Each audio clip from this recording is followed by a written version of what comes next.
तीन दामाद की सास पार्ट 2।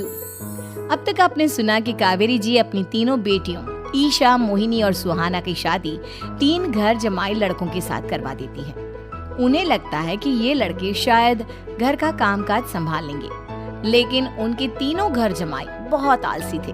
वो नौकरी भी नहीं करते थे और बाहर का काम भी नहीं। कावेरी जी ने अपनी बेटियों से कहा कि वो प्रेगनेंसी का बहाना बनाकर अपने पतियों को सबक सिखाए। अब सुनिए आगे। मम्मी, आपने जैसा कहा था हमने वैसा ही किया, लेकिन देखिए ना, विवेक का हाल तो वैसा का वैसा ही है। घर में ना सुबह का नाश्ता बनता है और ना खाना। नौकरी पर जाने की बात करूं तो खाने को दौड़ते हैं मुझे।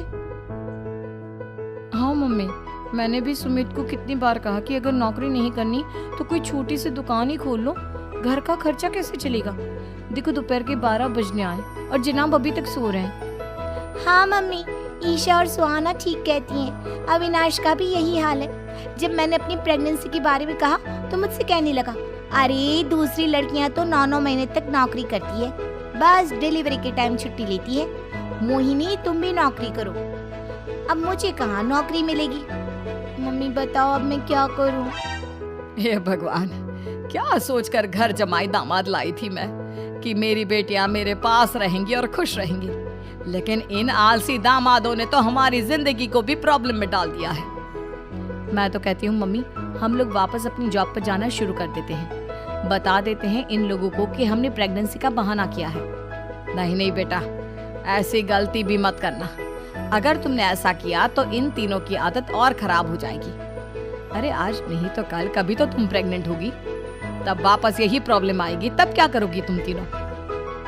हाँ मम्मी, आपकी बात तो बिल्कुल सही है। इन लोगों को तो सुधारना ही पड़ेगा। लेकिन कैसे? अपने बच्चों के आने की खबर सुनकर भी इन लोगों पर कोई असर नहीं हो रहा। पैसे कमाने के लिए घर से बाहर निकलना ही नहीं चाहते ये तीनों। अब मेरे दिमाग में एक प्लान आया है। तुम तीनों चिंता मत करो, उन तीनों को बुलाओ, फिर मैं बात करती हूँ। थोड़ी देर बाद कावेरी जी अपने तीनों दामादों को सामने बुलाकर अपनी बात कहना शुरू करती हैं।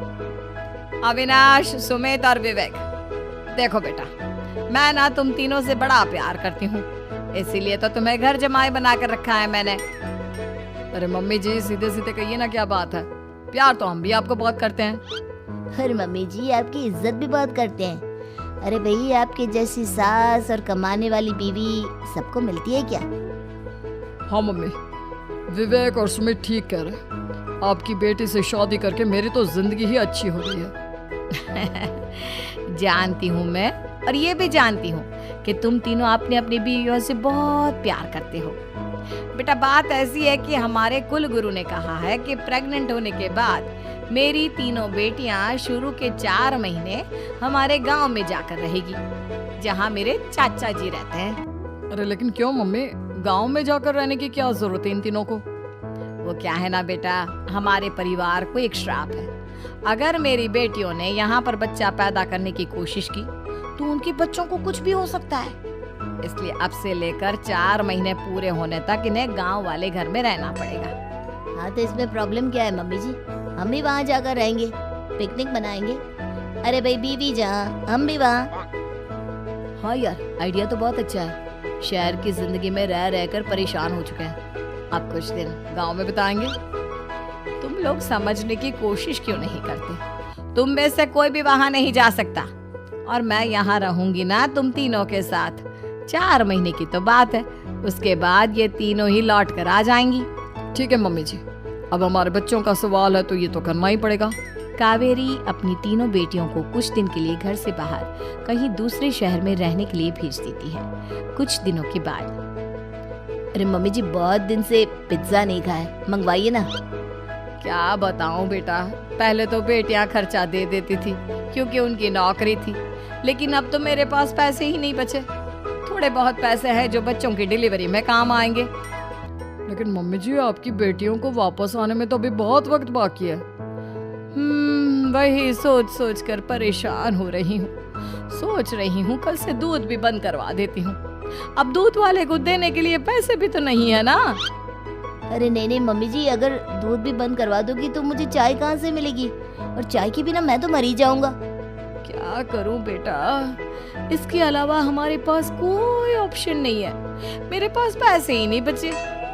इस तरह कावेरी जी धीरे धीरे अपने तीनों दामादों को पैसे देना बंद कर देती हैं और घर में खाने पीने की चीजें लाना भी बंद कर देती है। अब वो तीनों बुरी तरह से परेशान होने लगे थे और इसलिए एक दिन तीनों प्लान करके घर से बाहर निकलते हैं और बाजार में जाने के बाद यार अच्छा खाना खाए हुए कितने दिन हो गए, पता नहीं कब अच्छा खाना मिलेगा। हमारी बीवियों के जाने के बाद तो हमारी हालत भिखारियों जैसी हो गई है यार। कुछ भी हो, मुझे तो आज पिज्जा खाना ही खाना है। जेब में 1 रुपया नहीं और पिज्जा खाएगा, कहाँ से आएंगे पैसे? अरे देख वहाँ सामने बोर्ड पर क्या लिखा हुआ है, कंप्यूटर पर काम करने के लिए एक आदमी की आवश्यकता है। भाई मैं तो जा रहा हूँ, काम करूँगा और शाम तक पैसे लाकर आराम से पिज्जा खाऊंगा। जा जा, तुझे कोई काम नहीं देने वाला, हम तो घर जा रहे हैं। चल भाई सुमित। सुमित और अविनाश वहाँ से चले जाते हैं और विवेक उस कंप्यूटर शॉप पर सारा दिन काम करके 5,000 रुपए कमा कर घर लौट कर आता है और अपने खाने के लिए अच्छी अच्छी चीजें भी लेकर आता है। ये देखकर विवेक और सुमित के दिल में भी कुछ पैसे कमाने की इच्छा जागती है। अरे सुबह सुबह कहाँ चल दिए तुम? मम्मी जी एक बहुत अच्छी जगह मिली है, कंप्यूटर पर काम करने के 5,000 मिले थे कल मुझे। अगर रोज काम करूँगा तो पूरे 40,000 की तनख्वाह। अरे वाह, ये तो बहुत अच्छी बात है दामाद जी, आपको जाना ही चाहिए। सुमित और अविनाश विवेक को इस तरह तरक्की करते देखकर परेशान हो जाते हैं और वो दोनों भी काम की तलाश में निकल पड़ते हैं। धीरे धीरे उन दोनों को भी काम मिल जाता है। अब कावेरी के तीनों दामाद छोटी मोटी नौकरी करके अच्छा पैसा कमाने लगे थे। एक दिन कावेरी उन्हें अपने पास बुलाती है। अरे वाह, विवेक 40,000 कमा लेता है, अविनाश 60,000 और सुमित तुम भी 40,000 के आसपास कमा ही लेते हो। कुल मिलाकर तुम अच्छे खासे पैसे कमा रहे हो बेटा। हाँ मम्मी जी, बहुत मजा आता है जब महीने के एंड में मोटी रकम हाथ में आती है। पूछिए मत मम्मी जी, घर में रहकर रोटी बना बना कर और तो जैसा महसूस होने लगा था मुझे तो। हाँ बेटा, तुम तीनों की बात तो बिल्कुल ठीक है और जानते हो अब तुम तीनों की पत्नियां भी वापस लौट कर आने वाली है। लेकिन मम्मी जी अभी तो उन्हें गए सिर्फ 2 महीने हुए हैं, आपने तो कहा था वो 4 महीने के बाद लौट कर आएंगी। ऐसा कुछ नहीं है बेटा, मैं सिर्फ तुम तीनों को सबक सिखाना चाहती थी कि आदमी घर में बैठकर बीवी की कमाई खाता हुआ अच्छा नहीं लगता। इस दुनिया में हर इंसान को मेहनत करनी चाहिए, काम करना चाहिए, चाहे वो औरत हो या आदमी, ताकि अपने परिवार को संभाल सके। कावेरी की बात सुनकर उन तीनों को अपनी गलती का एहसास होता है और कावेरी उन्हें सच बता देती है कि ईशा, सुहाना और मोहिनी शहर में ही कहीं दूसरी जगह रह रहे थे। शाम के वक्त उन तीनों की पत्नियां लौट कर आ जाती है और कावेरी जी का परिवार एक खुशहाल परिवार की तरह रहने लगता है।